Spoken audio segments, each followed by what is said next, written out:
Holy smokes. I get a message last night from a friend from MLB Trade Rumors saying, this can't be true, the Rafael Devers trade. And it is. And the Red Sox will see him in a couple of days as they head out on a West Coast road trip after they swept the Yankees and put themselves in a really good position right now. 3 straight series wins. They're doing all the little things. They're pitching. They're hitting. And now their superstar is no longer with them.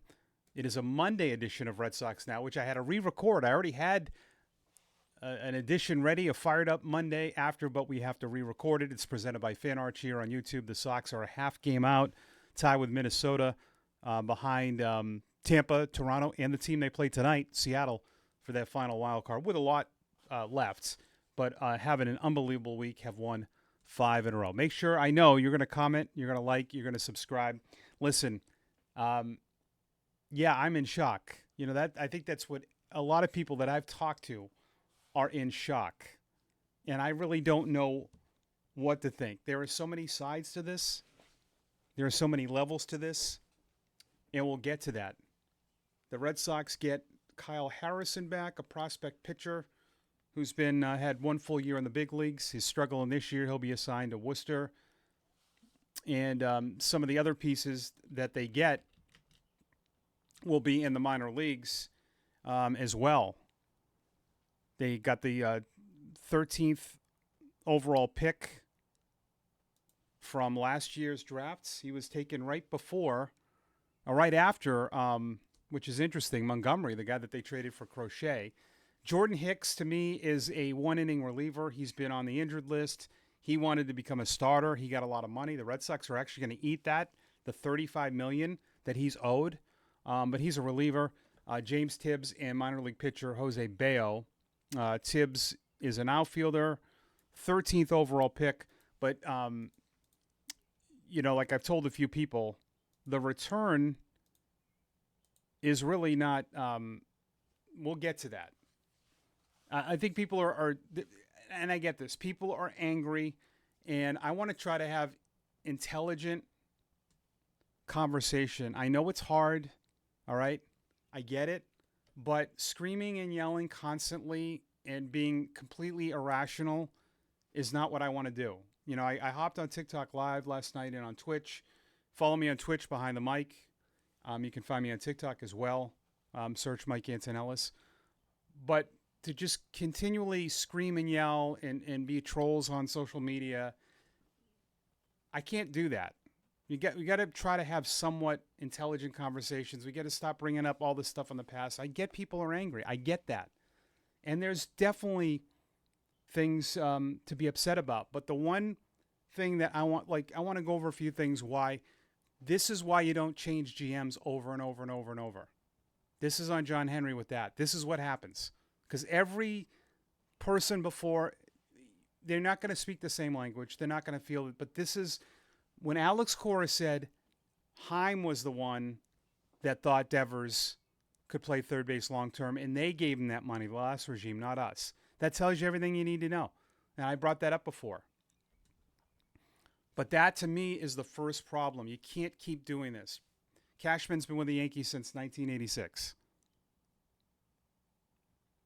I mean, and I know Yankee fans don't want him anymore, but you can't have 4 different leaders of baseball operations. It turns into, well, if you look at it, the Red Sox leadership now, they've gotten rid of a lot of guys that the previous regime did, and they've kept some of them. But you went from Dombrowski to spending to not spending to rebuild to now kind of doing a hybrid model. It's all over the place. And that, to me, is number one. And number two, you know, the root of the issue is that Rafael Devers could not play third base anymore. And I'm not saying that I like this trade. I'm just saying the root of this. Why did this all happen? They brought Bregman in because Devers could not play third base. That's not debatable. He's the worst defensive third baseman in baseball. Could they have fixed that? I don't know. But that's why they brought Bregman in. So the cause of this was that the player, Devers, couldn't play defense. That's what started all of this. Now, how it was all handled after that, yes, definitely room for criticism. I don't know.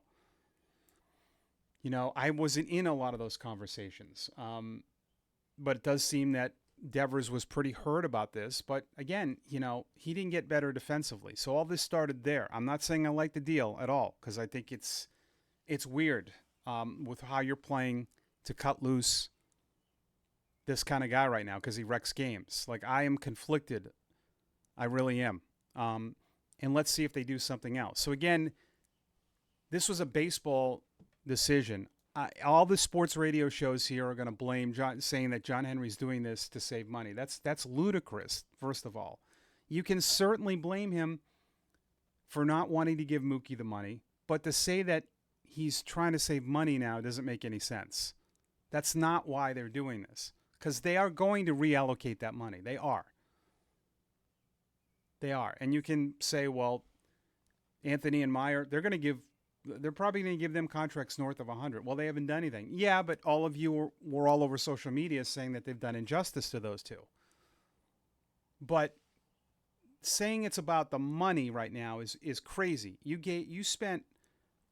I think they spent, just taking Bregman's deal for this year, they were north of $80 million in free agent contracts. They gave Patrick Sandoval $20 million. They gave Walker Buehler close to $20 million. They gave Chapman $13 million when no one wanted. They gave Crochet $170. They gave Campbell $60. Campbell played an A-ball last year. They spent over $300 million in the offseason and the first week of the year. So getting out of another $30 million, because Devers is just $30 million on the books this year. And you brought in Jordan Hicks's salary, which is $35. So I get the long term. Now, if they don't allocate any of that money, then okay, but that's not going to happen. But this was a baseball decision. This shows you that things got really bad, and it didn't matter the talent. But again, there's a part of me that doesn't like losing a guy like this in your lineup. You're putting a lot on the young kids. I'm just trying to point out the things that people are gravitating to and trying to give you perspective on maybe not, going there. Everyone's killing John Henry today. And you can for other things, but with this was particularly a baseball decision. This is not to save money. That's crazy. He's not going to do that. If Devers moved the first base and was a good soldier, they wouldn't have got rid of him. They got rid of him because of the relationship. That's what happened. And it's too bad. It really is too bad that all these adults couldn't somehow, and I give the owners credit for going to Kansas City and trying to talk to him, but obviously there's some issues. And Julian McMillan has a story. There's a lot of people that have a story that Devers refused to take ground balls when they asked him in spring training. And so there's a part of it, too, with the younger core. If your star player and the guy you invested a lot is allowed to do whatever he wants. Now, certainly stars are. Bregman's not like that. But if he's going to say no and I'm not going to do this and act like that, which I think there is parts of this where you can get mad at Devers, they look at that as that's a bad influence on the younger guys. That's what a lot of this is, too, is exposing Roman Anthony, Campbell, Narvaez, Meyer to that. They might not care. But this is more of the other stuff, but it's not about salary, and I don't think it makes them obviously a better team right now. No. You take that bat out of the lineup. That's what's conflicting for me because the team has been playing great. They've been winning, and you're missing a huge piece. Now, let's see if they do something else, right? That's a big question. Return is not bad considering the money. You have a team eat the entire salary, $254 million. You're lucky to get anything back. You are. When the Red Sox made that deal with the Dodgers years ago, they got nothing back, and they ate a lot. So will Tubbs be a piece that they move? I think the Red Sox, could be up to something else, right? Now you have Tubbs in Justice and Garcia and maybe something else. Like, think about this. Tubbs was the 13th overall pick in the draft last year. Garcia's killing it in AAA. If the Red Sox come out of this situation and use 2, 3, 4 prospects like they did with Crochet, and they get a stud pitcher, which I don't know if they can, or if they get another stud outfielder or position player, if they're able to spin what they've just done into landing a better fit but a superstar, if they can do that, then I'm all for this. Because you need somebody that's a game wrecker for to ask the younger kids to carry the team is tough. But was Tubbs acquired to trade? Could be. Remember, they have the pick from the Brewers, a first-round pick. Would they use that? But I want to see what happens because I don't believe that the Red Sox are done. And I want you to tell me,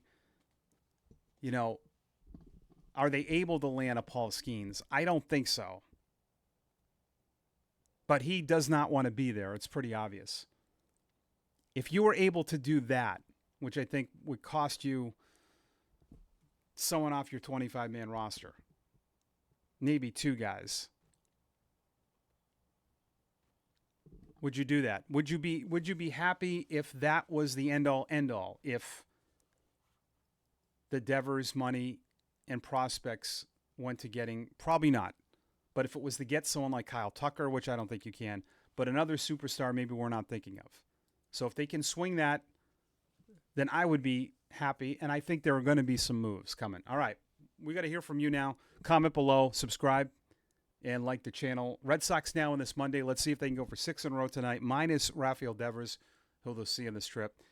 Try to be somewhat – now, I get the fandom. But let's try to get, have some intelligent little conversation. All right. Happy Monday, everyone.